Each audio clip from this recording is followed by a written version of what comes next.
is Lily, and the last 3 years have been quite a, I don't even know, just crazy, something I never thought I'd go through, and so lost, confused, not sure of where to go or what to do or how to get through it.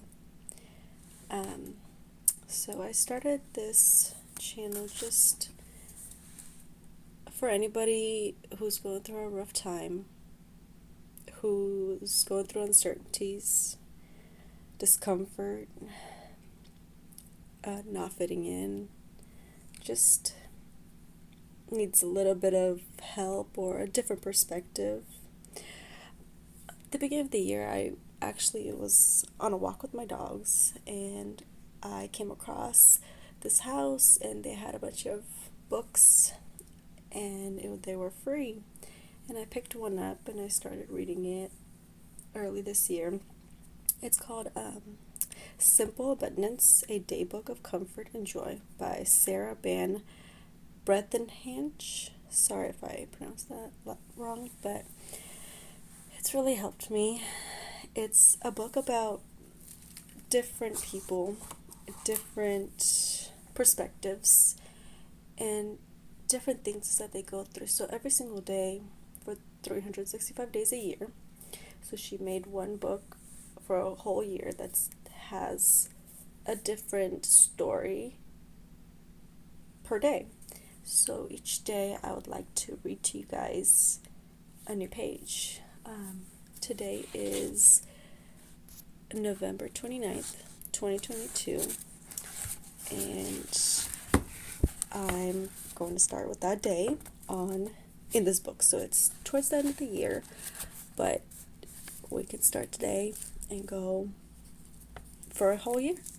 So if you'd love to join me, you're welcome to.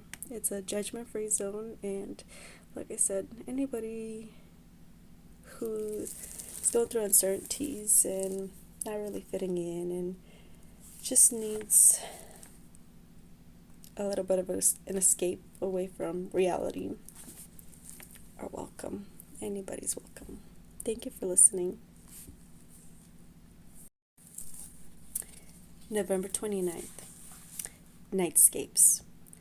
Dreams are illustrations. From the book Your Soul is Writing About You. That quote was from Marcia Norman. Last night, I dreamt I was at a flea market searching for the Holy Grail, supposedly hidden in the bushes of gold, silver, and copper sugar bowls. I had just spied it when a pink porcelain vase I didn't even know I was holding shattered into the concrete floor, and I had to rush out into the thunderstorm to get the children off the beach. I'm sure there's a message encrypted there, though I haven't had time today to figure it out, excuse me. But at least I've written the dream down, so I can seek divination when an opportunity for reflection presents itself. While I've been on the path towards authenticity, I've experienced more color nightscapes than I've ever known. We have dreams every night, though we don't always remember them. As you seek your authenticity, don't be surprised if you start remembering more dreams. This is not coincidence. We communicate our willingness for divine revelation with daydreams, and our authenticity self-response with a visual facts in the form of nightscapes. Our dreams are divine stories that reveal where we've been and why we were there. Why we were headed, and the easiest way to get there. Dreams are authentic Rosetta Stone. Each night, new hieroglyphics are inscribbled, but not in Egyptian. Our divine inscription are familiar faces, settings, objects, pursuits, dilemmas. We just need to make time to translate them. Dreams are also problem solvers. When we are perplexed about a course of action or need creative direction, we can seek divine assistance through our dreams. Scientists, inventors, writers, and composers creatively brainstorm with their authentic selves in night schemes. Beethoven and Brahms would jump out of bed in the middle of the night to write down scores. Thoreau kept a pencil, and a piece of paper underneath his pillow.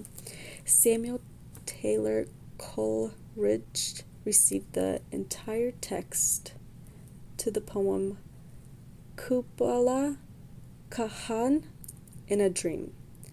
And Robert Louis Stevenson worked out a plot development to the strange case of Dr. Jekyll and Mr. Hyde while dreaming. The most informative dreams usually occur when we've gone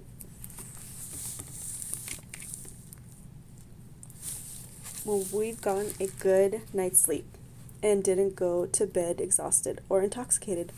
If you can pick up a pen the moment you get out of bed, because you have if you can't pick up a pen the moment you get out of bed because you have children, lie quietly before getting up and run the dream consistently through your mind several times so that you can remember the gist of it. If you do find time, write it down. Sometimes during the morning, you'll be surprised that your pen will reveal details you didn't even remember. After a few hours of consciousness, however, even vivid nightscapes tend to fade back into this deep. Jung believed that all the participants in our dreams are aspects of ourselves. If that's the case, then my dream last night was clear as signal from spirit that simple abundance, the search for my authentic self, is the path I need to continue following in order to become the woman I really am. But I don't think the message was meant only for me. The Holy Grail is our authenticity. Excuse me. It's glimpsed hidden among what is familiar to us: home, family, work, pleasures. But what appears on the surface to be ordinary sugar bowls is really a treasure, because of sugar bowls are all made of precious metals. The vase that slips to the floor and shatters is who we were before we awakened to our divinity. Our authenticity begins to emerge in daily routine. But as it does, sudden storms develop as the ego tries to frighten us back into denial. We are the little children huddling on the beach, afraid to move forward. We feel alone and helpless. Then we look up. We see our authentic self rushing towards us, strong, beautiful, and brave. Gently, she scoops us into her arms and reassures us is nothing to fear. She has come to carry us to safety, to return to wholeness, to bring us home. Sorry if I stuttered a few times. It's my first video and I'm a little bit nervous. But thank you so much for watching, and I'll see you tomorrow.